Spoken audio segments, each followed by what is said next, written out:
بعد سنتين من الانقلاب العسكري في مصر أخيرا عملوا انتخابات مجلس شعب. في الفيديو ده هنحاول نستعرض مع بعض أهم الاختلافات بين انتخابات مجلس شعب 2012 وانتخابات مجلس شعب 2015. ورغم بعض الملاحظات اللي كانت على مجلس شعب ثورة يناير إلا إنه بيختلف تماما عن مجلس شعب الانقلاب العسكري. انتخابات 2012 جت بعد 10 شهور من قيام ثورة عظيمة العالم كله شاهد ليها واتكلم عنها. أما انتخابات 2015 جت بعد سنتين وشوية من الانقلاب العسكر اللي اعترف بيه 5 دول بس. انتخابات 2012 أطلقوا عليها برلمان الثورة، واللي طلع يوميها ملايين المصريين عشان يشاركوا في الانتخابات بكل حرية.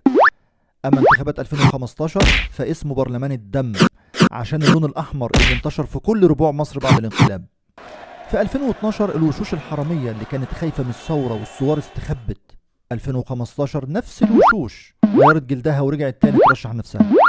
ولو عملت مقارنة بسيطة بين مرشحين 2012 و2015 هتعرف الفرق كويس قوي. انتخابات 2012 جت بعد ما اتقبض على مبارك وصفوت وزكريا والعدلي والمغربي وجرانة وعز ونظيف وعلاء وجمال وسرور.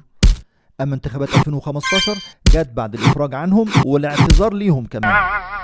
انتخابات 2015 جت بعد شنق الشرفاء واغتصاب البنات وسجن السيدات وحبس الاطفال وقتل الطلاب واحكام باعدام الاف الابرياء.